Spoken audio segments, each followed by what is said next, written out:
मैं तो चाहूँगा कि उसको मेरे उरन के जो है बहन मेरी लड़कियाँ उनके हवाले करो या फिर तेलंगाना में जैसा इनकाउंटर हुआ था वैसा उसका इनकाउंटर करो।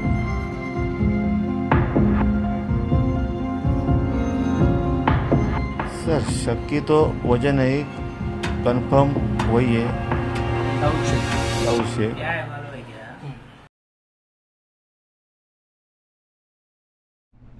इस वक्त मेरे साथ बातचीत करने के लिए यशस्वी के पिता सुरेंद्र जी मौजूद हैं। सुरेंद्र जी, मैं जानना चाहूंगा कि 25 तारीख को क्या कुछ हुआ, अगर आप वो बताएं।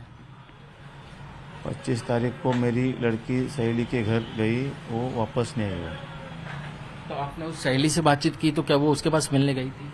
मिलने के बाद वो सहेली को बोली मैं घर जा रही हूँ।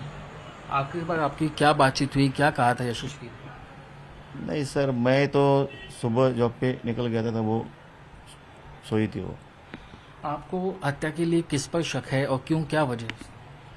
सर शक की तो वजह नहीं, कंफर्म वही है दाऊद शेख। दाऊद शेख। क्या है मालूम है क्या? दाऊद शेख के फुटेज पुलिस वाले को मिल चुकी है। अच्छा।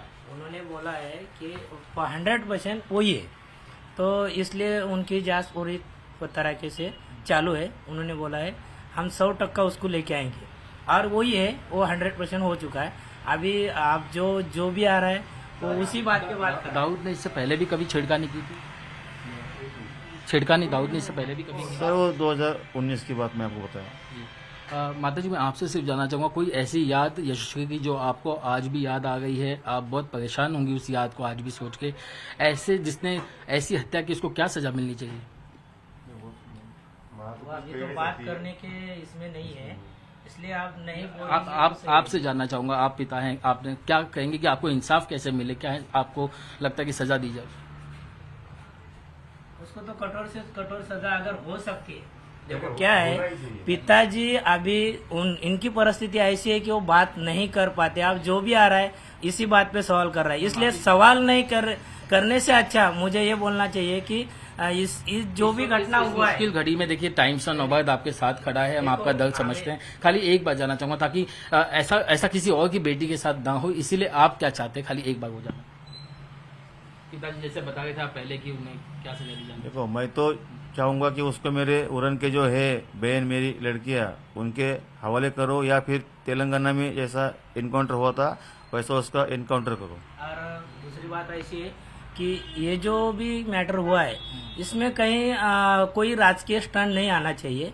हमारा बोलने का मतलब यही है कि मेरे दोस्त है, उनके भाई है ये, और जो उनकी बच्ची परिवार के सदस्य, हम इस परिवार के सदस्य हैं, हम यही चाहते हैं, सरकार से यही दरख्वास्त करते हैं कि उन्हें जल्द से जल्द पकड़ा जाए और इस बात को कोई राजकीय स्टंट ना मिले। हमें खाली न्याय मिलना चाहिए, हम यही बात पे ठाम है। अगर न्याय नहीं मिलता है तो मैं वंचित बहुजन आघाड़ी का उरन तालुका अध्यक्ष बोल के मैं एक आह्वान करता हूँ सरकार को कि उन्हें अगर नहीं ये किया जाए तो हम उरन में। मैं आपको दिखाना चाहूंगा कि यहाँ तस्वीर लगी हुई है यशस्वी की, मानो वो अभी भी जो है बस किसी भी पल वो तस्वीर से बाहर निकलेगी और बात करेगी, लेकिन अब यशस्वी जो है वो हमारे बीच में नहीं है। और आप सब जानते हैं कि जितनी खूबसूरत इसकी ये तस्वीर है, इस आरोपी ने उसे उतनी ही बेरहमी से उसे जो है स्वर्गवास भेजा है, उसे मौत के घाट उतारा है। माँ बाप जो है फिलहाल इतने ज़्यादा गम में है, इतने सदमे में है कि वो अब तक कुछ बोलने की परिस्थिति में नहीं है, लेकिन वो निश्चित तौर पर चाहते हैं कि उन्हें इंसाफ मिले। और उन्हें इंसाफ उसी से मिल सकता है जब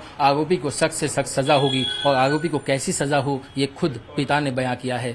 अभी हमने मेरे स्थानिक विधायक मित्र महेश बाल्दी के साथ में यशस्वी शिंदे के परिवार से मुलाकात की।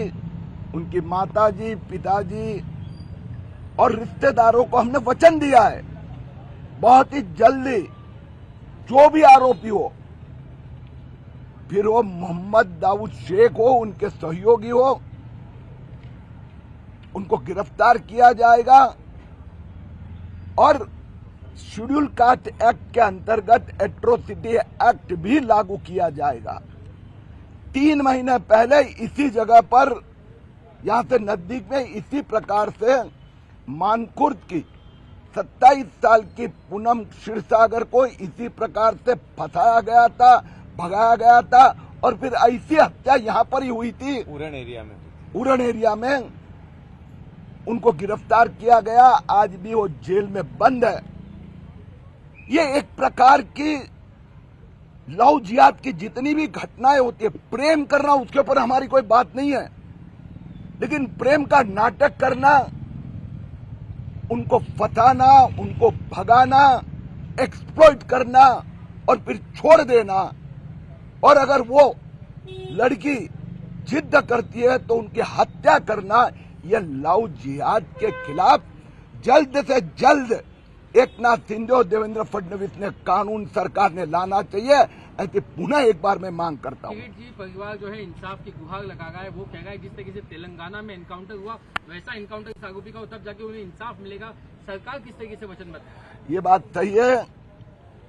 रिश्तेदारों ने हमें कहा कि कोर्ट में तो मामला लंबा चलेगा, जितने हमारी बहन की, हमारी लड़की की जिस प्रकार से हत्या की है उसका इसी प्रकार से, तो मैं न्यायालय से प्रार्थना करूंगा, सरकार से महेश बालदी और मैं प्रार्थना करेंगे फास्ट ट्रैक कोर्ट में जल्द ही फांसी हो। क्या ये ऑर्गेनाइज काइंड ऑफ कॉन्स्पिरेसी है, क्योंकि लव जिहाद का मामला, उसके ऊपर से SC, ST, OBC इन तमाम जाति के लड़कियों को फंसाना, क्या ये ऑर्गेनाइज क्राइम है? ये वास्तव में इस प्रकार की एक मेंटालिटी बन गई है, साइकोलॉजी।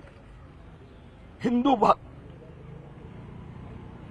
पिछड़े समाज की, गरीब हो, दलित समाज की हो, इस प्रकार से फुसलाते हैं, फंसाते हैं, फिर उनका शारीरिक उपभोग करते हैं, फिर भगा कर ले जाते हैं, फिर वो लड़की जिद करती है तो हत्या की जाती है।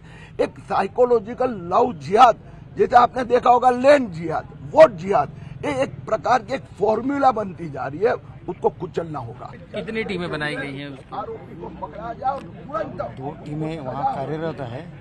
क्या मुंबई के बाहर भी कुछ टीमें गई हैं? महाराष्ट्र के बाहर भी? कर्नाटक ही बोल रहा हूँ, महाराष्ट्र के बाहर की बोल रहा हूँ। यहाँ तो 3 टीमें है, वहाँ 2 टीमें है। क्या पुलिस को उम्मीद है कि आरोपी जल्द से जल्द पकड़ा जाए? उम्मीद है, विश्वास है। क्या इस बात का शक है कि उसने पहले 5 साल पहले से ये प्लानिंग की थी ताकि वो फॉर्मूला बनता जा रहा है। ये सीनियर PI होते हैं उगन पुलिस स्टेशन के, जो बता रहे कि किस तरीके से 2 टीमें बेंगलोर में हैं, 3 टीमें यहाँ पर बनाई गई है। उन्हें उम्मीद है कि आरोपी जल्द से जल्द गिरफ्तार होगा। इस वक्त मेरे साथ बातचीत करने के लिए ACP नेहुल जी भी हैं। सर, ये जानना चाहूँगा, क्या ऐसी कोई बात का शक है कि जो आरोपी है, जब वो जेल में था 5 साल, तब से ही वो ऐसी कोई प्लानिंग कर रहा था कि वो बाहर निकलेगा और वो बदला लेगा? नहीं, अभी तक तो उसके बारे में कुछ कहा नहीं जा सकता है। जैसे इन्वेस्टिगेशन में आगे पता चलेगा वो सामने रिवील होगा। फिर सर, पोस्टमार्टम में क्या खुलासा हुआ कि कितने जख्म के निशान जो है वो शरीर पर हैं, कितने वार किए गए? नहीं, वैसे तो आपको हम इतना सारा डिटेल नहीं बता सकते, लेकिन कुछ वार किए गए हैं। और ये धारदार हथियार से किए? हाँ, धारदार हथियार से। सर, जब लाश मिली तो वो बहुत ही भयानक कंडीशन में थी। इतनी विभत्स घटना हुई है कि कोई इंसान ही काम नहीं कर सकता। लोग कहते हैं कोई हैवान या दानव ऐसा काम कर सकता है। तो जब लाश मिली तो क्या वो पहचानने की सिचुएशन में नहीं थी कि उसे पहचाना जा सके? पहचाना जा सकती थी, लेकिन अभी मैं इन्वेस्टिगेशन जबकि जारी है, सब आपको डिटेल्स नहीं शेयर कर सकता, क्योंकि उससे आगे कुछ लीड लीक हो सकती है। लेकिन कुछ अहम सुराग जो है दाऊद शेख के बारे में, वो पुलिस को हाथ लगे? मैं वो नहीं बता सकता अभी सब कुछ। लेकिन उसी ने हत्या की है, इसको लेकर के पुलिस का शक जो है वो उसी पर है, दाऊद शेख। नहीं, मैं अभी कुछ नहीं बता सकता उसके बारे में। तो ACP विशाल नेहुल जो बता रहे थे जांच किस तरीके से आगे बढ़ रही है और दाऊद शेख कभी भी पुलिस की गिरफ्त में आ सकता है। वीडियो जर्नलिस्ट तुषार के साथ राकेश त्रिवेदी, उड़न टाइम्स नाउ, नव भारत।